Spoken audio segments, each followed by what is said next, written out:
इस वीडियो में मैं आपको वो सब बताने जा रहा हूं जो पठान के बारे में कहा जा रहा है। इसे अंत तक जरूर सुनिएगा क्योंकि इसके अंत में मैं आपको अपना पॉइंट ऑफ व्यू यानी ओपिनियन भी बताऊंगा।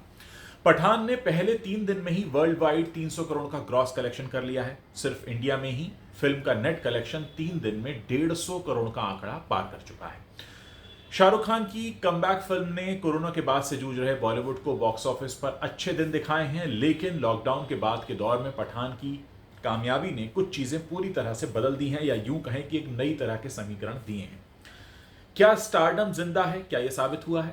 2018 की तरफ अगर हम देखते हैं तो जीरो के फ्लॉप होने के बाद सबसे बड़ा सवाल शाहरुख खान के स्टारडम पर खड़ा हुआ था, और इसके बाद से कह दिया गया था कि शाहरुख खान का दौर बीत चुका है और 30 साल बाद अब उन्हें सपोर्टिंग रोल में आ जाना चाहिए। और शाहरुख ही नहीं बल्कि स्टारडम वाला जो फंडा था उसी पर क्वेश्चन मार्क लग गया था। लॉकडाउन के बाद से बॉक्स ऑफिस पर जूझ रहे बॉलीवुड को देखकर बहुत सारी बहसों में यह कहा गया कि सुपरस्टार्स वाला एरा अब खत्म हो चुका है।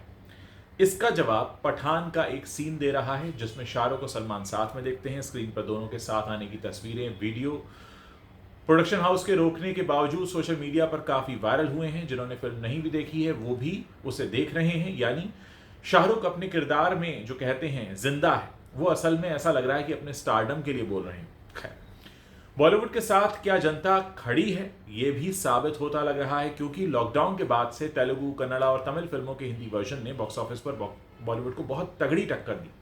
ब्रह्मास्त्र की रिलीज से पहले तक तो ये नैरेटिव बन गया था कि साउथ फिल्मों से आ रही बॉक्स ऑफिस सुनामी का जवाब अब बॉलीवुड के पास है ही नहीं और साउथ सिनेमा ही जनता की पहली पसंद बन चुका है। लेकिन पठान ने सिर्फ 3 दिन में दिखा दिया कि सुपरस्टार और धमाकेदार स्क्रीन अपीयरेंस का एक अच्छा कॉम्बिनेशन जनता के मन में लालच ला सकता है। और तेलुगु और तमिल में जो रिलीज हुई है पठान, वहां पे भी अच्छा रिस्पांस देखने को मिल रहा है। मतलब यह है कि क्या जनता धमाकेदार सिनेमा के साथ खड़ी हो जाती है और फिर वो सब कुछ भूल जाती है? जो बॉयकॉट बॉलीवुड वाला मामला चल रहा था उस पर भी पानी फिर जाता है। इस तमाम सवाल हैं जो पूछे जा रहे हैं। और एक साथ ही क्या अब मिडिल बजट जो फिल्में हैं वो सिर्फ ओटीटी पर आएंगी? क्योंकि पठान की कामयाबी से एक बात पक्की हो रही है कि जनता को थिएटर्स में मसाला चाहिए। तो क्या आयुष्मान खुराना, राजकुमार राव जैसे जो हीरोज हैं, इनकी फिल्में अब ओटीटी पर आया करेंगी? क्योंकि बड़ा पर्दा बड़े नाम या बड़े धमाकेदार फिल्मों के लिए होगा।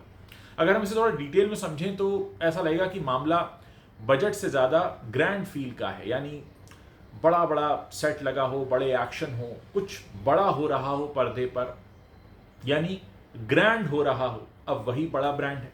ये तमाम बातें कही जा रही हैं और ऐसा लग रहा है कि बॉयकॉट, बॉलीवुड का बॉयकॉट किया गया है, क्योंकि आंकड़े बता रहे हैं कोविड-19 का वायरस धीरे धीरे दुनिया को छोड़ रहा है। लेकिन लॉकडाउन के बाद से हिंदी सिनेमा काफ़ी बदलता हुआ नहीं लग रहा था, क्योंकि बॉयकॉट का जो वायरस है उसने पकड़ा हुआ था बॉलीवुड को। हम आमिर खान की फिल्म की बात करें, लाल सिंह चड्ढा की, तो ऐसा लगा कि बॉयकॉट बॉलीवुड कामयाब हुआ है।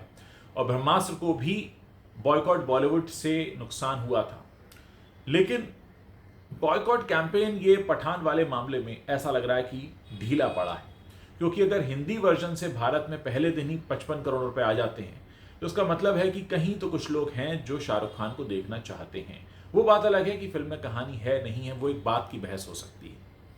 मैं आपको ये भी याद दिला दूं कि बॉक्स ऑफिस पर बड़े साइज का एहसास सबसे पहले आमिर खान ने कराया था। आमिर खान की पीके ने पहली बार बॉलीवुड को दिखाया था कि बॉक्स ऑफिस पर 300 करोड़ का आंकड़ा पार किया जा सकता है। आमिर की ही 2016 में आई फिल्म दंगल भी 387 करोड़ रुपए कमाकर बॉलीवुड की one of the top most कमाऊ फिल्म कहलाती है। इस बीच केजीएफ चैप्टर 2 और बाहुबली 2 के हिंदी वर्जन ने भी 400 और 500 करोड़ के आंकड़े को छुआ। पठान 3 दिन में 150 करोड़ के पार जा चुकी है और 5 दिन के वीकेंड में इसका कलेक्शन 225 करोड़ तक टच कर जाएगा, ऐसा कहा जा रहा है। अब एक्सपर्ट्स को पठान से 400 करोड़ का आंकड़ा पार करने की भी उम्मीद लग रही है। सोमवार को फिल्म की कमाई कितनी होती है इससे तय हो जाएगा कि लोग इसको देखने जा रहे हैं या नहीं। लेकिन एक बात जरूर है कि इससे कुछ ना कुछ बदलाव तो आता दिख रहा है। इस साल अकेले शाहरुख की 3 फिल्में आ रही हैं। पठान के बाद जवान और डंकी भी आ रही है। सलमान खान पठान के कैमियो के बाद भाईजान और टाइगर 3, किसी का भाई किसी की जान, टाइगर 3 जैसी बड़ी फिल्में लेकर आ रहे हैं। और अब अगर अक्षय कुमार की बात करें, अजय देवगन की बात करें, तो उनकी भी, अक्षय कुमार की बड़े मियाँ छोटे मियाँ और अजय देवगन की भोला भी आ रही है। तो क्या अब फिर से 90s वाले जो बड़े चेहरे हैं उनका दौर लौट रहा है? ये तो वो बातें हैं जो अपने आसपास हो रही हैं। अब मैं आपको अपना पॉइंट ऑफ व्यू देता हूं, जो मेरे अंदर सवाल है। मेरे अंदर सवाल ये है कि क्या जनता ने ये मान लिया है कि उन्हें सिनेमा में जाकर कुछ भी बड़ा देखना है, फिर चाहे उसमें कहानी हो या ना हो। मतलब आप बहुत ग्रैंड सेट लगा दीजिए, बड़े ग्रैंड आप वीएफएक्स एक्शन सीन्स डाल दीजिए, फिर चाहे कहानी हो ना हो, हमें उसी की लत है, हमें उसी की आदत है। क्या जनता ये बता रही है कि हमारा टेस्ट यही है? और क्या ये जनता जब बता रही है तो पूरे होशोहवास में है? क्योंकि अगर जनता ने बताया है कि पठान जैसा उनका टेस्ट है, तो हो सकता है आने वाले समय में ऐसी ही फिल्मों की लाइन लग जाए। तो क्या वो जो टेस्ट बदल रहा था बॉयकॉट बॉलीवुड की वजह से या साउथ के सिनेमा को प्यार करने की वजह से, क्या उसमें अब एक ब्रेक लग गया है? क्या जनता को अब वही मसाला फिल्में देखनी है? क्या जनता ने मान लिया है कि हम इसी के लिए बने हैं? तो ये बहुत बड़ा एक अपने आप में जनता की तरफ से स्टेटमेंट होने वाला है, और ये दिख रहा है हमको होता हुआ। क्योंकि जो भी नंबर्स आ रहे हैं, बहुत सारी बातें कही गई कि शाहरुख खान जिन ब्रांड्स के एम्बेसडर रहे हैं उनके लिए कॉर्पोरेट शोज किए गए, कुछ लोगों ने कहा कि प्रायोजित शो थे। सारी बातें सच हो सकती हैं। इस 150 करोड़ में अगर आप मान भी लें कि 50 करोड़ प्रायोजित है, मैं बहुत ही एक ऐसा फिगर आपको बोल रहा हूँ कि आप मान लीजिए 50 करोड़ है, तो भी तो 100 करोड़ आया है। तो ये कहाँ से आया है? क्योंकि ये दूसरे प्लैनेट के लोग नहीं हैं, ये वही हैं। तो क्या भारत की जनता हिपोक्रेट भी है जो बॉयकॉट बॉलीवुड करती है और फिर जाकर सिनेमा में देखती है फिल्मों को और फिर बाहर आकर कुछ और कहती है? तो कौन लोग हैं ये? कोई तो हैं, कहीं से तो ये तस्वीरें आ रही हैं, कहीं से तो ये जो आंकड़े हैं वो आ रहे हैं। अगर ये आंकड़े गलत भी हैं, कितने परसेंट आंकड़े गलत होंगे? 30%, 40%, तब भी तो 60% पैसा आया। वो कहाँ से आया है? यानी कोई तो है जो निकला है अपने घरों से, यानी कोई तो है जिसने इस तरह की फिल्म पर अपनी मोहर लगाई है।